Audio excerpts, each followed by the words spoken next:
6:30 in the morning, so bear with me. I'm a little tired. I just want to speak briefly about something that I think I'm going to,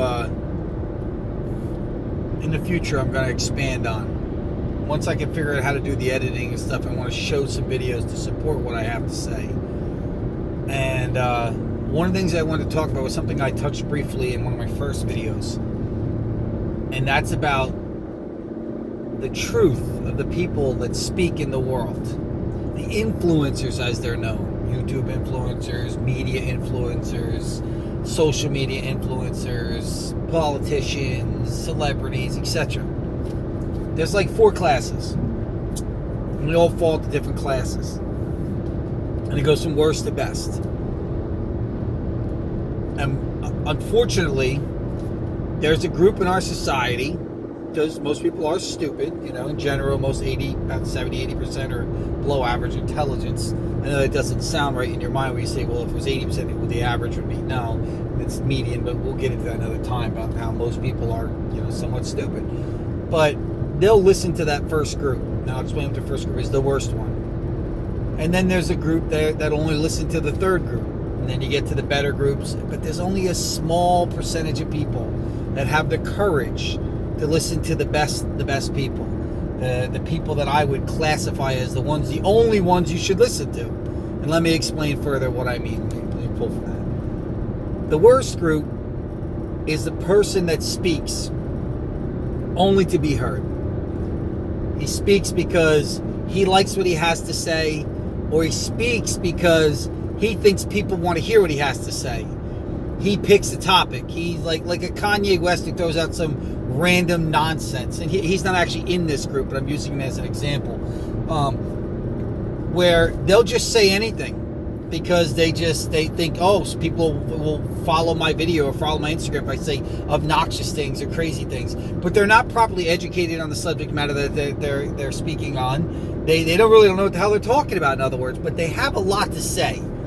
They don't come off as overly intelligent, but they think they are. They're the drop the mic kind of people at everything they say, and it's comical because usually they're morons. Usually what they're saying is ridiculous, but it sounds good to them, or they're just regurgitating somebody else's thoughts watered down. That's the worst group. That's a million people fit that category, especially on YouTube. Like I do videos on credit repair. Oh, credit repair. And the guy's just spewing out the same nonsense. The video's an hour long. And he's talking about what people are saying on the comments and how you got to hire him for this or that. And he says 5 rules for better credit. And the rules are garbage or junk. You could have gave the rules in 3 minutes when you were on. Your video is an hour long of nonsense. Or they got political views and they just spit out shit that, I don't know. I can't think of an example. I always use Donald Trump as my example because he's the most polarized one. But they just say, "Oh, Obama, he was a closet Muslim. He never should have been president." And then to tear back the layers of the ignorance of that onion is just would be an hour-long video. Just the simple fact that, so what if he was a Muslim? What would that matter? What does that make him not qualified to be president?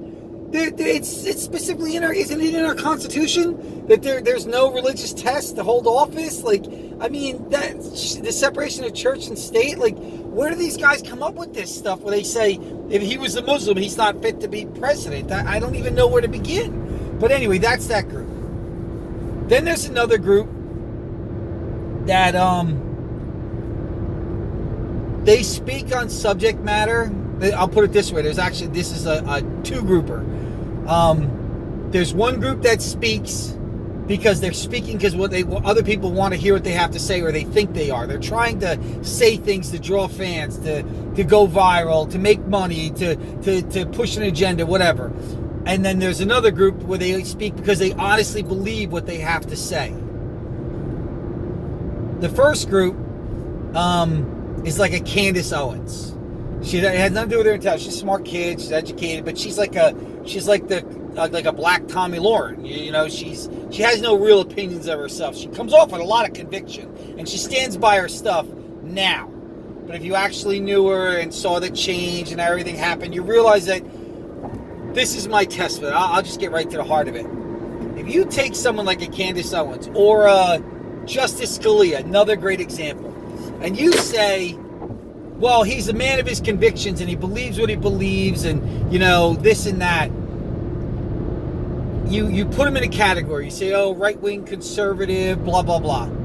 If every answer they give fits that category, everything they have to say, go back to Candace Owens, or like Scalia, if it was a case about big business, he sided with big business. If it was a case anything to do with homosexuality or anything, he sided against it. Like, his beliefs were all cut and dry. Candace Owens, another example. Everything that will come out of her mouth will fit the narrative of the base that is paying her bills.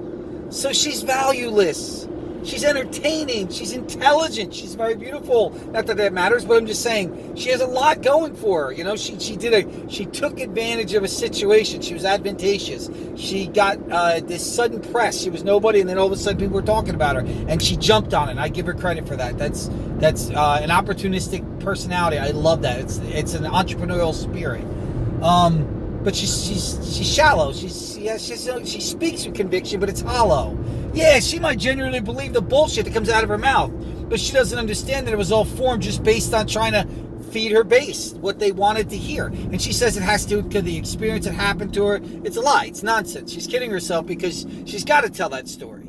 You know what I mean? But if you go back to some of her older videos, and she's unsure about abortion, and she's unsure about, you know, climate change, and she's unsure of all these subject matters. But now she is dead to rights on every single thing, and it's always the same road. Exactly what you would hear right-wing conservatives say every single step of the way. That's not legitimate. That is not an honest opinion. Nobody believes everything down one road. There's just too many variations in the beliefs. It's you know, well, do you believe in gay marriage? Do you believe in this? Do you believe in that? Do you believe in climate change? And it's like 9 out of 10 times she's going to give you the answer. I already know what her answer is going to be. So there's no value in what she has to say anymore. She's just a talking point. And they use her because she fits an incredible demographic that they usually can't touch. So they feed her. They love her. I mean, you know, she's a woman. She's black. This sells for the right-wing conservative movement because they're trying to tap into that voter base. And she says things, she lies, and she knows it. She says things like she attacks the Democrats saying how they're racist and they only care about the black community because they want their votes. And no, I'm not saying that's not true. That's not the part she's lying about. But she's saying it as if she's insinuating that the Republicans are not the exact same thing.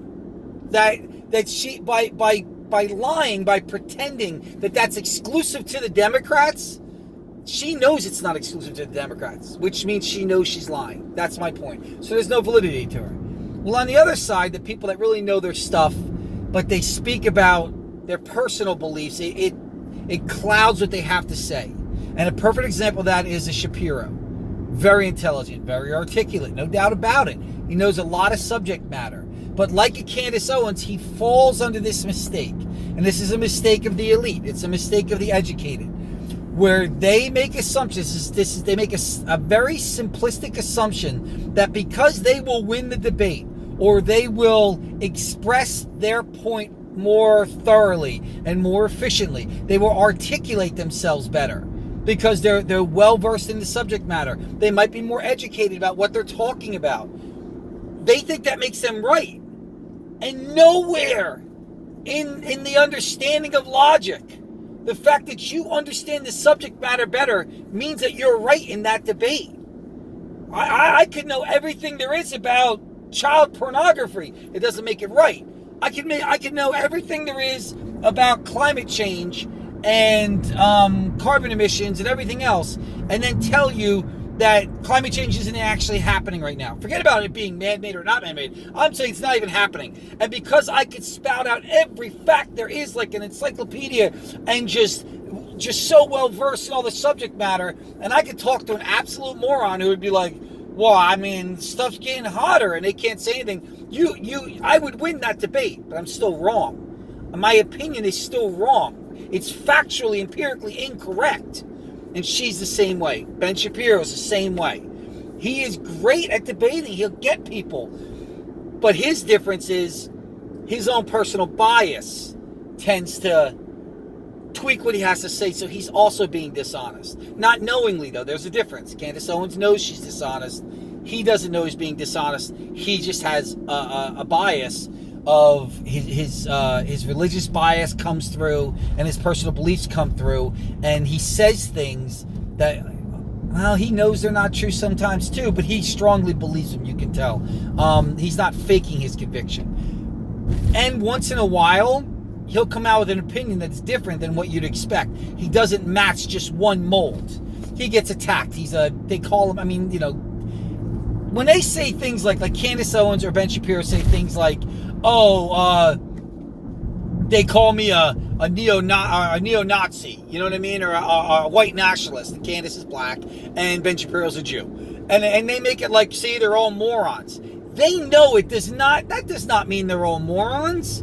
That just means you picked out one moron or a group of morons amongst the masses that made a ridiculous statement towards you, which is no different than calling Bernie Sanders a communist. It's just as ridiculous. And the Democrats do it right back. They say, oh, look at these morons. They think Bernie Sanders is a communist. They don't even understand economic policy, or, you know, and blah, blah, blah. And it's dishonest. You're trying to win the argument, not trying to tell the truth. And then there's the final group. And this is the group that I pride myself in being a part of. I don't let my bias overtake my understanding. I never once think that I know everything. I'm always trying to learn. I start arguments with people, heated arguments, and I try to win the arguments, which is my downfall by my own admission. I admit that. I shouldn't try to win the argument. I should try to understand more and learn to listen more. Nonetheless, I'm around a lot of stupid people, so I can't help it. They're just dumb. They're dumb people. There's no other way to say it. The shit that comes out of their mouth, I just look at them and I'm like, did you really just say that? Like, what? And it's not that they're not, it's not that they're not educated, or some of them even intelligent. They're just so overwhelmed by their cognitive dissonance and their own agendas and identity politics that's beat into their head that they just believe nonsense. And it's like, but the facts don't match what you think and feel. And it's just, and that's okay. That's where our world is, but it's not okay. It's what's tearing the structure of our society apart, because we're all arguing things that there's nothing to argue. You know, it's just, we pick and choose our triggers and our feigned outrage over things. And it's, you know, Trump is, oh my God, he's a racist because he's putting immigrants in cages. Well, what's the other option? What would you like us to do? What do we do with 50,000 people coming across the border? What do we do? Do we just let them come across the border? Is that your answer? And where was that outrage when Obama did the same thing? What? You know, and Obama was real big about not letting immigrants in his country. He deported more people than anybody. Democrats had nothing to say. There was no outrage. So do they really care about the immigrants, or do they care about the issue to sway the voters? You know, and the sad part is, and this is, I'm going to get back to the best group, but the sad part is, I don't think they know the difference. I don't think the morons that make comments like Trump is a racist because what he did to those immigrants is disgusting, and trust me, I'm totally against putting immigrants in cages and locking them up. I don't have the answer either, though. I don't know what to do, but I think America could do better. I believe as a country we have to do better. We're supposed to be the shining beacon of the world, and we're failing miserably, and people don't seem to care, and that's the worst part. But anyway, the best group is the group that's not only educated about the subject matter, like a Ben Shapiro, like a Candace Owens, like a lot of them, but doesn't allow personal bias to dictate their beliefs. They stick to facts. They may have opinions that you don't agree with, but they base those opinions on facts, on research, on deductive reasoning, on analytical skills. They don't just say, like Ben Shapiro does it, like when Trump moved the embassy to Jerusalem, Ben Shapiro's going to support it no matter what, because his religion dictates his philosophy. He's very, he's a strong believer in his religion, his Judaism, and it clouds his vision. It clouds his thought process. And sometimes that's what religion does. But you can't be, you're not being honest to the facts if you allow your bias to dictate your beliefs and opinions. And then unfortunately, that's just the way life is. We all do it. We all have experiences that dictate how we think and how we feel. But someone like a Jordan Peterson, perfect example, he doesn't do that.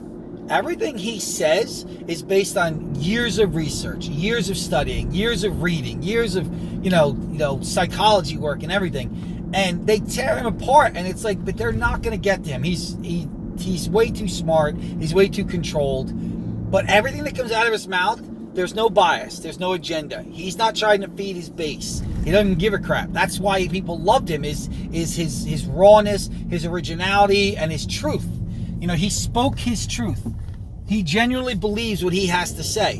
Whereas a Ben Shapiro or Candace Owens or even a Bernie Sanders, who I love, will dictate their message to their base. They just will. And I want, it's very important to me that I never do that. I don't have a base. Nobody listens to me. Maybe someday they will, but I'm never going to change. I don't care about what comes with, because you're supposed to choose a niche and then try to sell that niche. And if your goal is to make money, to become famous or whatever with your influence, with what you have to say, rather than to educate or open people's minds, then that's what you should do. But that's not my goal. My goal is just to vent, and hopefully somebody will learn from it.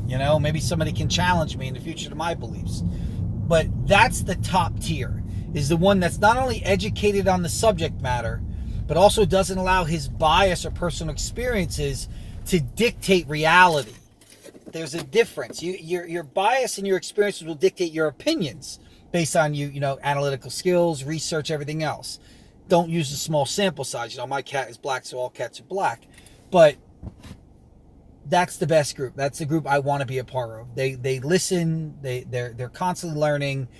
They speak about subject matter when they know the subject matter inside and out, and they don't allow personal opinions or bias or individual experiences to dictate the facts that they're portraying, not their opinions. You can still portray your opinion.